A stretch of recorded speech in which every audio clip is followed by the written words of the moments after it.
नमस्कार। आज की कहानी है बांझ। देखो सीमा, मुझे कोई चेकअप नहीं करवाना है। तुमको जो ठीक लगे तुम करो, राजीव ने चिढ़ते हुए कहा। लेकिन आप जानते हैं मेरी रिपोर्ट्स बिल्कुल सही हैं। बरसों से मैं बांझ होने का ताना सुन रही हूँ। 7 साल हो गए हैं हमारी शादी को। शादी से पहले हमने यह वादा किया था कि हम एक दूसरे का साथ देंगे। मेरे और अपने परिवार के खिलाफ जाकर हमने यह शादी की थी। बहुत प्यार करती हूँ मैं आपसे। सिर्फ एक बार चल के दिखा दें। विश्वास रखिए, जो भी होगा मैं कभी आपका साथ नहीं छोड़ूंगी। सीमा की आंखें आंसू से भीग गई थी। ठीक है, आज शाम को हम चलेंगे। राजीव ने हामी में सिर हिलाया। सीमा ने उसे गले से लगा लिया। आज से 9 साल पहले दोनों एक दूसरे से मिले थे। दोनों एक दूसरे से पहली बार ऑफिस में मिले। पहली ही नजर में राजीव को सीमा पसंद आ गई थी, पर सीमा की तरफ से ऐसा कुछ नहीं था। राजीव ने हार नहीं मानी। उसने बेझिझक अपने दिल की बात सीमा को बता दी। सबसे बड़ी बाधा यह थी कि सीमा और राजीव अंतरजातीय थे। सीमा के परिवार वाले बड़े रूढ़िवादी विचारधारा वाले थे। सीमा को पता था वह नहीं मानेंगे। सीमा ने राजीव को मना कर दिया। उस दिन के बाद राजीव ऑफिस नहीं आया। सीमा को बड़ी चिंता हुई। उसके दोस्तों से पता चला कि उसने अपना हाल दीवानों जैसा बना लिया है। ना कुछ खा रहा है और ना ही पी रहा है। घर वाले भी परेशान हैं। सीमा किसी तरह राजीव से मिली तो उसकी हालत देखकर स्तब्ध रह गई। उसे यकीन नहीं हो रहा था कि कोई उसे दीवानों की तरह प्यार कर सकता है। सीमा का दिल भी आखिर पिघल ही गया। लगभग 1 साल भर तक उन दोनों ने परिवार वालों को मनाने की कोशिश की, पर आखिर में हार कर दोनों ने कोर्ट मैरिज कर ली। देखो सीमा, शादी से पहले तुम काम करती थी वह ठीक है, पर हमारे घर की बहुएं काम नहीं करती। जो तुमने अपने पीहर में सीखा वह ठीक है, पर आज के बाद तुम्हें इसी घर के रीति रिवाजों से चलना पड़ेगा। सास ने सीमा को घर में आते ही अपना निर्णय सुना दिया। थोड़े ही दिनों में पढ़ी लिखी सीमा के सारे पर कतर दिए गए। हर काम को लेकर उस पर बंधन था। राजीव का प्यार था, उसके आगे तो यह सब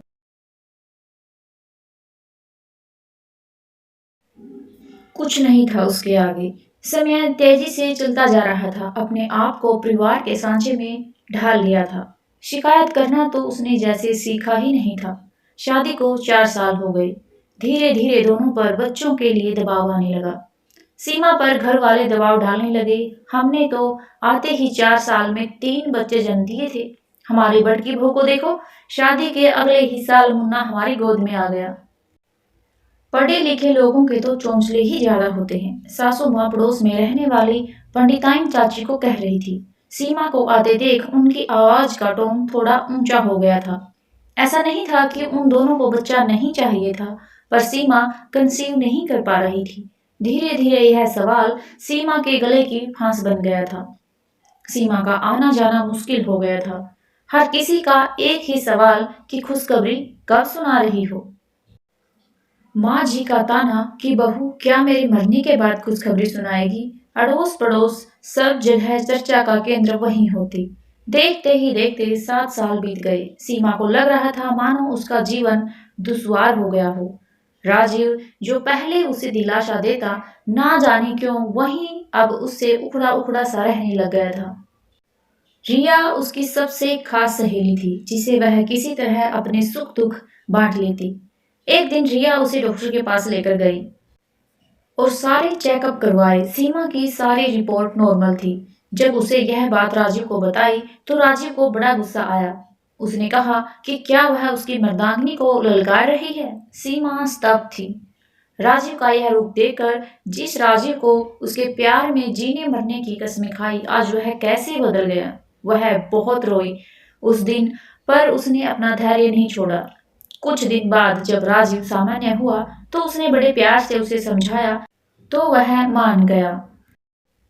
शाम को दोनों डॉक्टर के पास गए। अगले दिन रिपोर्ट्स भी आ गई। सीमा का शक सही साबित हुआ। कमी राजीव में ही थी। पर जब से रिपोर्ट आई है, राजीव का व्यवहार और बदलने सा लगा। वह सीमा से नजरें चुराने लगा। राजीव, आज के ज़माने में सब संभव है। आप अपना ट्रीटमेंट लेंगे तो सब सही हो जाएगा। साइंस ने बहुत तरक्की कर ली है।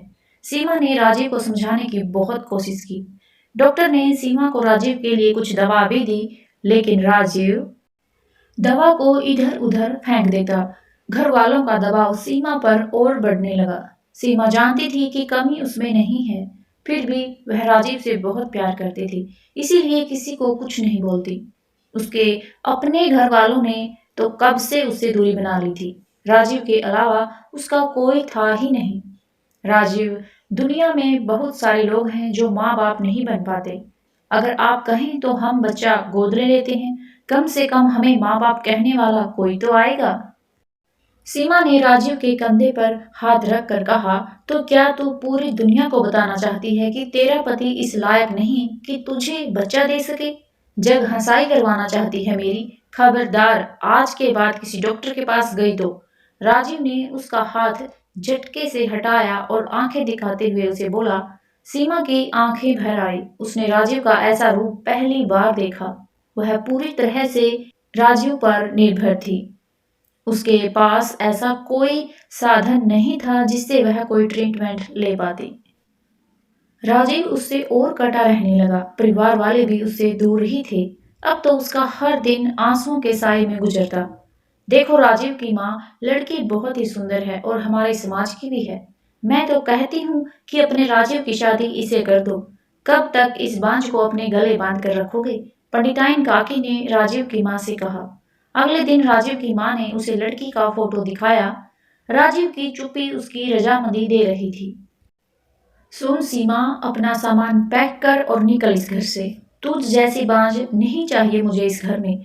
सासू माँ ने जैसे ही कहा, सीमा पर तो मानो दुखों का पहाड़ टूट पड़ा हो। माँ जी, कमी मुझ में नहीं आपके बेटे में है। आप चाहे तो रिपोर्ट्स भी देख सकती हैं।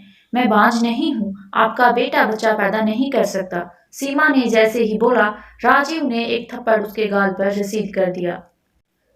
मुझ पर इल्जाम लगाती है? यह है तलाक के पेपर, साइन कर दो इन पर। मेरी माँ सही कहती है कि मेरी ही गलती थी। तुम जैसी लड़की से मैंने शादी की। निकलो मेरे घर से, राजीव ने कहा। सीमा पर मानो पहाड़ टूट पड़ा हो। उसे कुछ समझ नहीं आ रहा था। जिस लड़के के लिए उसने अपने परिवार को छोड़ा, सब कुछ छोड़ा, आज वही उसकी यह दुर्गति बना रहा है। उसे छोड़ रहा है। सीमा बेसुध सी थी, वह क्या करे समझ नहीं पा रही थी। उसने कागजों पर साइन किया और अपना सामान उठाया और चल दी। इतनी रात को कौन आया है? दरवाजे पर दस्तक सुनकर रिया चौंक उठी। सीमा, तुम? सीमा को इस हालत में देखकर रिया चौंक गई। सीमा फूट फूट कर रोने लगी। रिया ने सीमा को संभाला, उसका ख्याल रखा। अब सीमा के पास यह विकल्प था कि वह आत्मनिर्भर बने। रिया ने अपनी ही कंपनी में सीमा की नौकरी लगवा दी। कुछ ही महीनों बाद सीमा का तबादला दूसरे शहर में हो गया। किसी तरह उसने खुद को संभाला, अपनी मेहनत से अपना एक मुकाम बनाया। हार नहीं मानी, ना खुद से और ना ही राजीव से। यहाँ उसकी मुलाकात हुई अभिषेक से। एक टूटे हुए दिल को जोड़ना बहुत मुश्किल होता है, पर अभिषेक के प्यार ने उसके हर घावों पर मरहम लगा दिया। आज अभिषेक के साथ उसकी शादी की पहली सालगिरह थी और साथ ही एक ऐसी खुशी भी जिसका वह बरसों से इंतजार कर रही थी। उधर राजीव की शादी उस लड़की से हो गई, लेकिन कुछ ही दिनों बाद वह राजीव को छोड़कर किसी और के साथ चली गई।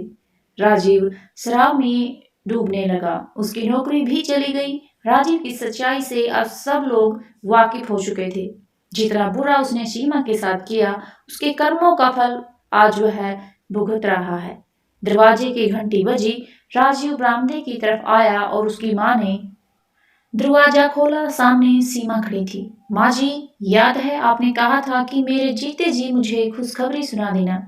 यह मेरी गोद भराई की रस्म का कार्ड है। आप जरूर आइएगा मुझे आशीर्वाद देने। सीमा ने उनकी आंखों में आंख डालकर कहा। राजीव को लग रहा था कि काश इसी समय वह जमीन में गड़ जाए। उसकी हिम्मत नहीं थी कि वह सीमा से नजर भी मिला सके।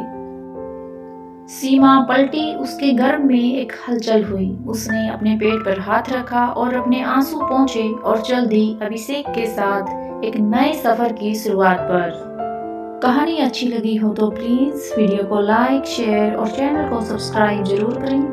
वीडियो देखने के लिए आप सभी का बहुत बहुत धन्यवाद।